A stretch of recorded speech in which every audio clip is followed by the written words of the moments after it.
beri nama pedang ini Naga Puspa. Selamatkan dia. Jangan sampai jatuh ke tangan pendekar berwatak jahat.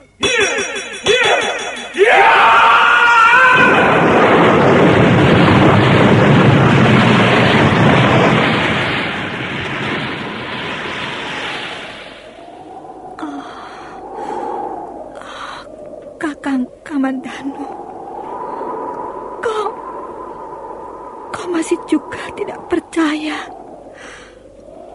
bahwa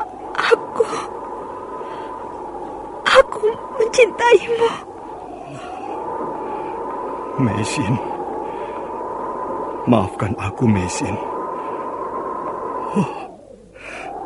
Mesin. Mesin!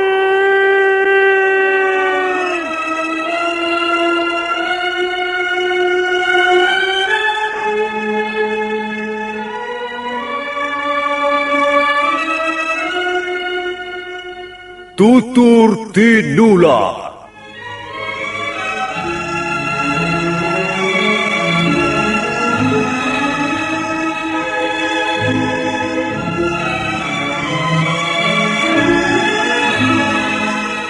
Sebuah sandiwara radio serial, produksi Sanggar Cerita dan Teater Sanggar Prativi.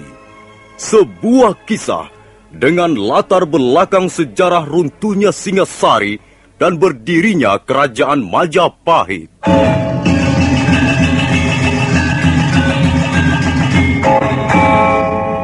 Sandiwara ini didukung oleh pemain-pemain radio yang sudah ternama. Ferry Fadli, Yvonne Rose, dan Eli Ermawati.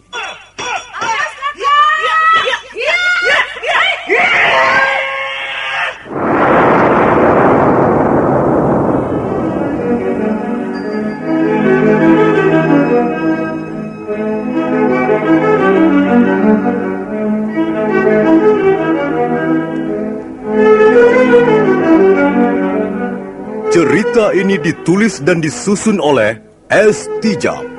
Teknik dan montase dikerjakan oleh Rudi Tinangon dan Joko SP. Sutradara EWS Yuwono. Kali ini mengetengahkan episode pertama dengan judul Pelangi di Atas Kurawa.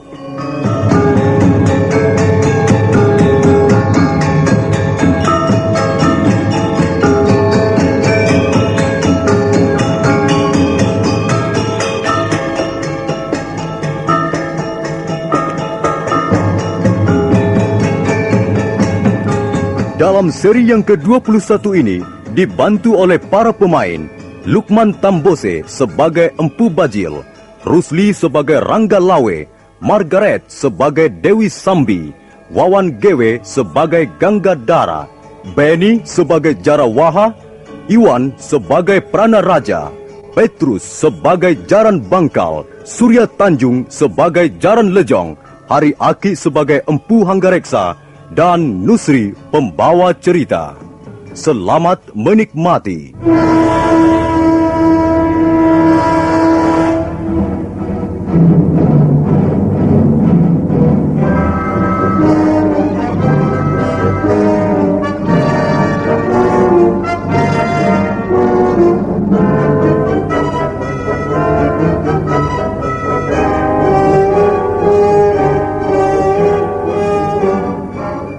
Wanita berparas cantik itu masih tertawa, dan mereka yang berkumpul di halaman hanya melihat sambil bertanya-tanya dalam hati apa maksudnya. Prana Raja melompat ke depan. Wanita itu mendengus.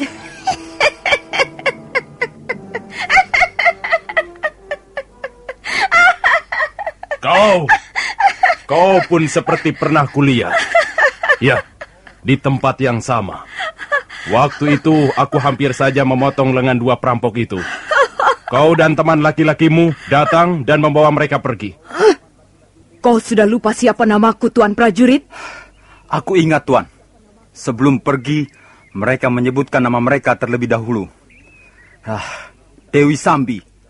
Bukankah benar namamu itu? Iya, benar. Kau prajurit yang baik. Lalu mengapa kau ikut campur urusan kami lagi? Jaran Bangkal dan Jaran Lecong sudah menjadi orang-orangku. Setiap persoalan yang menyangkut diri mereka, aku tidak akan berpangku tangan. Aku pasti ikut campur. Apakah kau bermaksud membela anak buahmu yang telah membuat kesalahan? Mereka membuat kesalahan. Kesalahan apa? Mereka telah menghina kami, prajurit-prajurit Singasari. Apa benar begitu? Biarlah, aku akan tanyakan pada yang bersangkutan.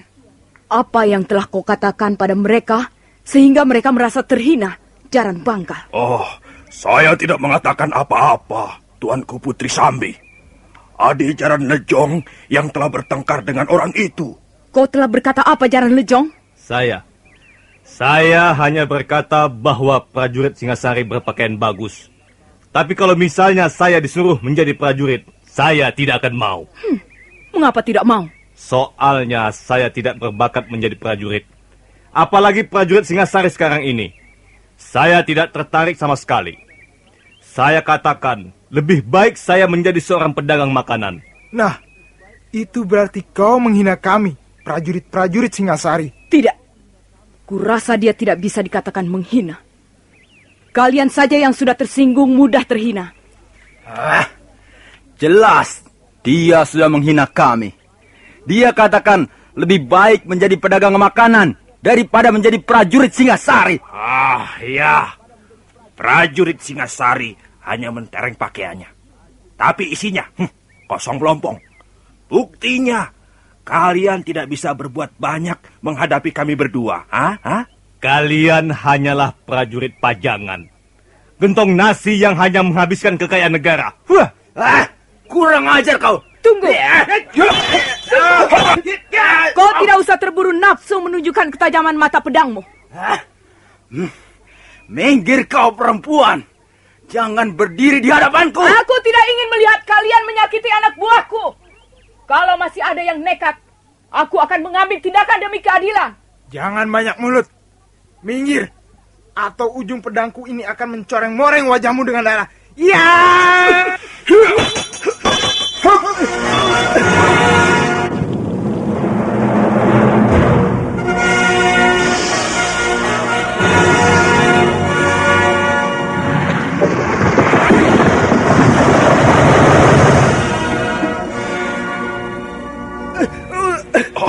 Haji Tabakwisa.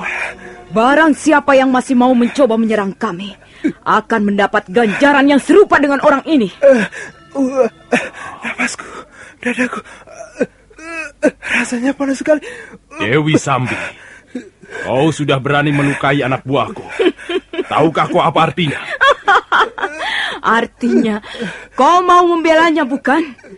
Kau mau turun tangan demi menjaga harga diri seorang prajurit? Nah, silakan.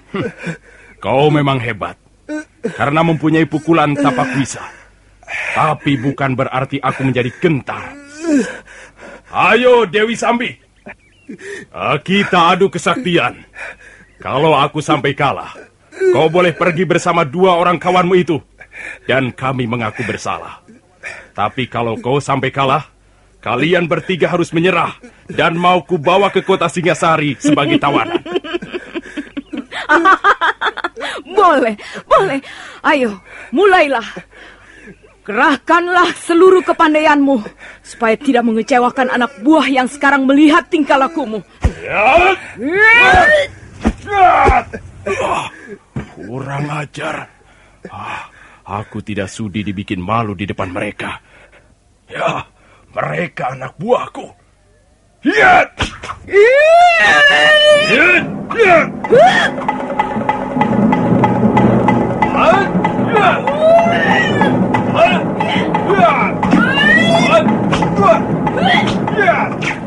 Angin pedang Prana Raja bersuitan membabat kiri kanan. Prajurit-prajurit yang melihat menjadi bangga mempunyai seorang panglima muda seperti Prana Raja. Tapi mereka heran sekali. Sudah lebih dari 10 jurus Prana Raja menyerang. Lawannya kelihatan belum ada tanda-tanda bisa dikalahkan. Bahkan keadaan menjadi berbalik manakala wanita berwajah cantik itu mulai membuka serangan dengan jurus-jurus andalannya. Kedua belah tangannya terjulur ke depan dan telapak tangannya mengembang.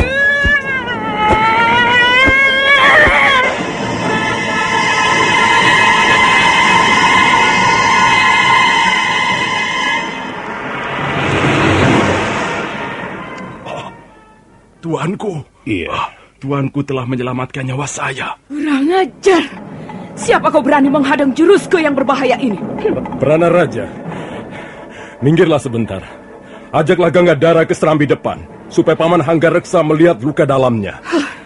Siapa kau berani turun gelanggang membela prajurit Singasari itu? Sabar Dewi Sambi. Semua nanti bisa kita selesaikan dengan sebaik-baiknya. Cepatlah angkat Gangadhara. Mudah-mudahan luka dalamnya tidak terlalu parah. Dia akan mampus kalau aku menggunakan pukulan ilmu telapak wisa seluruhnya. Kalau begitu ampuh sekali pukulanmu itu, Dewi Sambi. Kalau kau ingin mencicipinya, aku akan memberimu kesempatan. Boleh juga. Siapa tahu pukulanmu lebih lezat dibanding semangkuk arak yang paling enak, Dewi Sambi. Kau akan menyesal karena kesombonganmu. Aku tidak pernah menyesali apa yang pernah aku lakukan.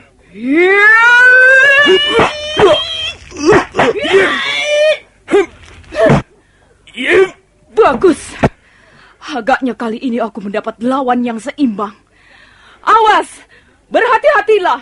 Sekarang kau tak bakalan bisa lolos dari jurus berantaiku ini.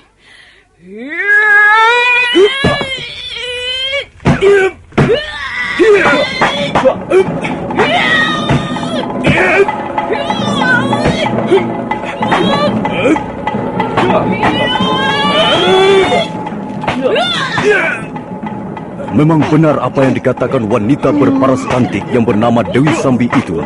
Laki-laki tegap perkasa yang kini menjadi lawan tandingnya tak lain adalah Rangga Lawe sendiri, mampu mengimbangi permainan jurus-jurus mautnya. Sementara itu di pihak Rangga Lawe tidak kurang herannya. Sekalipun seorang wanita, kemampuan Dewi Sambi tak boleh dianggap enteng. Apalagi pukulan Aji Tapak Wisa yang mengandung racun. Kalau sampai dia lengah, bisa roboh menjadi korban pukulan maut itu. Karena itu, Rangga Lawe terpaksa menggunakan tenaga dalamnya untuk menahan arus pukulan yang terasa semakin panas dan berbahaya.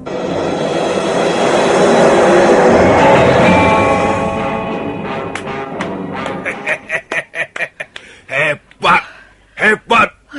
Sungguh suatu tontonan yang menarik sekali. Orang ini mempunyai tingkat kemampuan yang tinggi, Kakang. Dia mampu menahan pukulan Aji Tapak Wisaku. Benar, Sambi. Yang satu ini memang prajurit pinilih. Mungkin dia menjadi pimpinan rombongan. Bukan begitu, Tuan? Bukankah Tuan adalah pimpinan rombongan prajurit Singasari ini? Iya. Akulah pemimpin mereka. Dan aku akan membuktikan bahwa prajurit Singasari tidak seperti yang dikatakan dua orang anak buahmu itu. Tidak semua prajurit Singasari adalah gentong nasi dan tidak becus bekerja. Tentu saja tidak semuanya. Mereka ini kan hanya bercanda saja, Tuan. Tuan tidak perlu merasa tersinggung. Bukan begitu caranya bercanda. Kata-katanya sudah tidak bisa digolongkan bercanda. Baiklah, aku minta maaf atas kelancangan mereka. Tentu saja aku akan memberinya maaf. Tapi bukan berarti mereka bisa pergi begitu saja. Maksud Tuan? Kedua orang anak buahmu itu akan kuikat. Kemudian kuseret dengan kuda sepanjang perjalananku menuju desa Kurawan. Kemudian mereka akan kubawa ke kota Singasari untuk aku serahkan pada petugas keadilan di sana. Kejam sekali. Kurasa hukuman dan perlakuan seperti itu tidak mencerminkan keadilan. Kalau kau membela mereka, maka kau pun kuanggap sama salahnya dengan mereka. Dan kau akan mendapat hukuman yang serupa. Bagaimana kalau kita buat semacam taruhan? Mari kita berlaga di atas gelanggang ini. Kalau aku kalah, Tuan boleh membawa dua orangku itu. Tuan boleh berbuat apa saja atas diri mereka.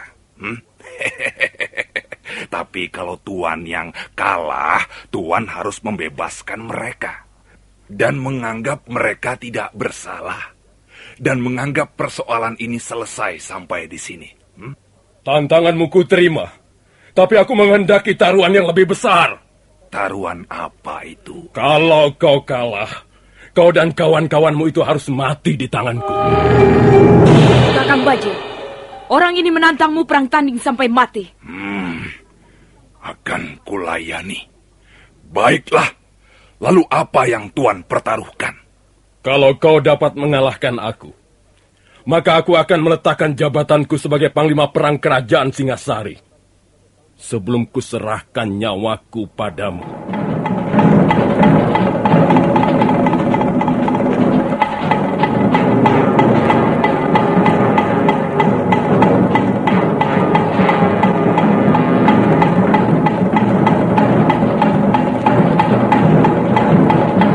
Suasana terasa sangat panas, merah pada muka Empu Bajil. Demikian pula wajah Rangga Lawe seperti terbakar. Prajurit-prajurit Singasari, mereka semua yang berkerumun di halaman rumah penginapan itu, tak seorang pun berani mengeluarkan kata-kata. Semua menahan nafas, melihat kedua orang pendekar pilih tanding yang sekarang sudah siap mengadu nyawa. Karena begitu tegangnya, sampai mereka tidak melihat kehadiran seorang penunggang kuda. Orang itu tinggi, gagah, bertubuh tegap perkasa. Orang itu tidak segera turun dari punggung kudanya. Dia melihat peristiwa di halaman dengan penuh perhatian. Matanya menatap tajam, sementara tangan kanannya terletak di atas gagang pedang yang besar yang terselip di pinggangnya. Apakah Tuhan sudah siap? Majulah, kau akan kutangkap bersama orang-orangmu.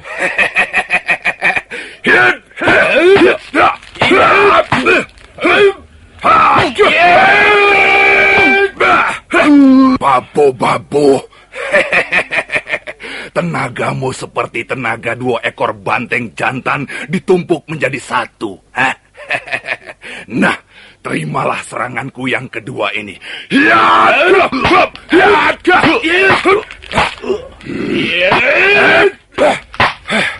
Pantas kau diangkat menjadi Panglima Perang Singasari.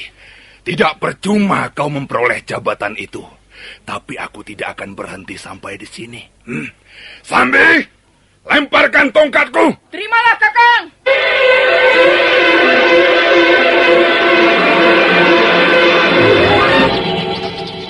Sambil mendengus, Empu Bajil melompat ke belakang sejauh 5 batang tombak. Sekarang tongkat panjang dengan gagang besi kuning itu sudah mulai berputar. Makin lama makin kencang.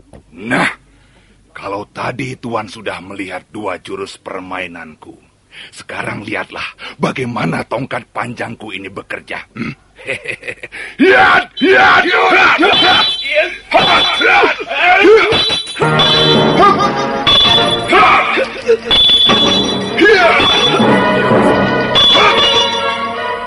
Tongkat panjang Empu Bajil berputar bagaikan kitiran menyambar kiri kanan. Suaranya membuat kecut hati mereka yang berada di pihak lawannya. Tapi Rangga Lawe kelihatannya cukup tangguh untuk mengimbangi jurus-jurus maut pendekar dari Gunung Tengger itu. Debu mengepul di halaman rumah penginapan itu. Dan suasana pagi yang cerah mendadak diwarnai udara pembunuhan. Empu Hanggareksa dan Prana Raja yang menyaksikan pertarungan dari serambi rumah penginapan kelihatan cemas.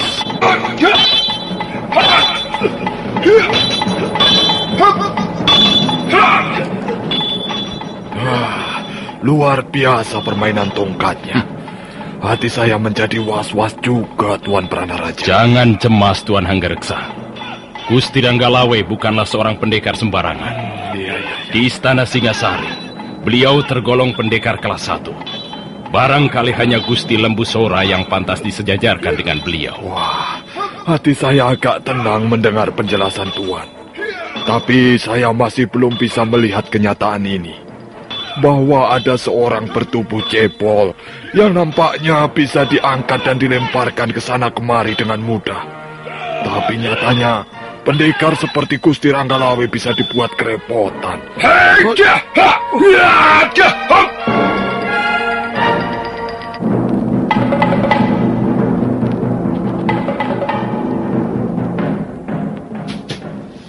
Bagaimana, Kakang Bajil? Panglima Perang Singasari ini memang benar-benar tangguh. Tapi Kakang masih belum dikalahkan, bukan? Kakang masih sanggup melawan? Napasku masih panjang. Tenagaku masih mampu untuk bertempur 2 hari 2 malam. Jangan khawatir, Sambi. Kalaupun aku tidak bisa mengalahkan orang ini, dia pun juga tidak bisa mengalahkan aku. Bagaimana, Tuan?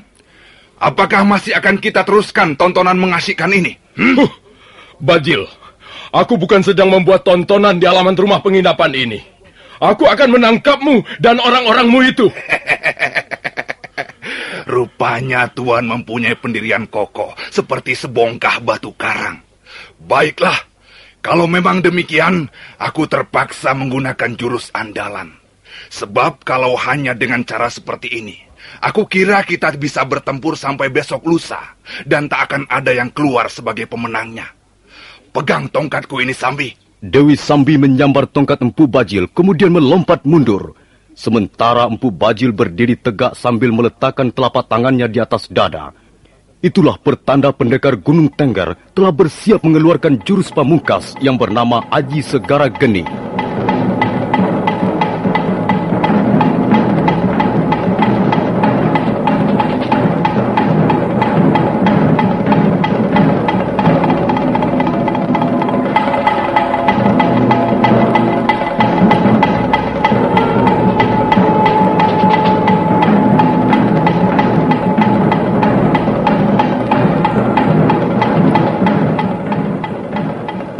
Empu Bajil sambil tetap menyilangkan tangan di depan dada, mulai menyedot nafas perlahan-lahan. Mendadak tubuh orang cebol itu bergetar hebat sekali. Rambutnya seperti ikut bergetar. Rangga Lawe tahu bahwa musuhnya kali ini benar-benar ingin mengadu kesaktian. Maka dia pun segera membuat persiapan. Kedua tangannya membuat suatu gerakan melingkar 3 kali dan akhirnya bersidakap, sementara kedua matanya terus memancar dengan tajam ke arah lawannya.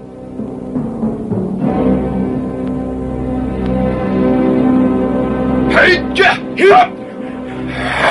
Aji Segara Geni! Lihat!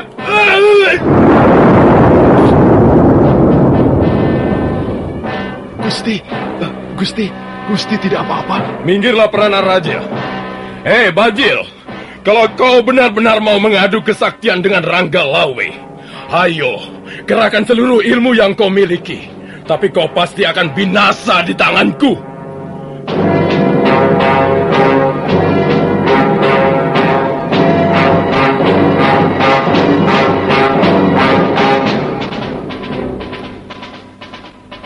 Selesai mengucapkan kata-katanya, Rangga Lawe segera menghunus kerisnya yang sudah terkenal ampuh yang bernama Megalamat.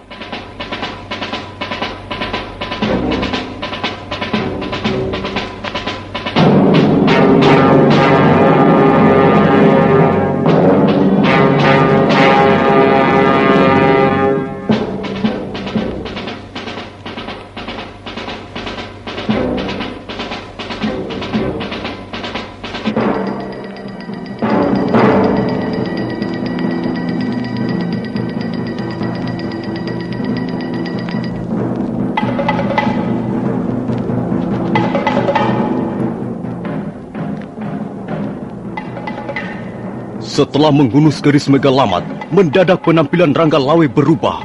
Wajahnya berapi-api dan seluruh tubuhnya seperti bergetar dengan hebatnya. Sementara keris Megalamat nampak mengeluarkan cahaya kemerah-merahan yang membuat Empu Bajil sedikit geragapan. Pada saat itulah, orang yang duduk di atas punggung kuda melompat ke tengah gelanggang. Nah, pendengar sekalian, bagaimana kelanjutan kisah ini? Silakan menunggu seri berikutnya. Sampai jumpa.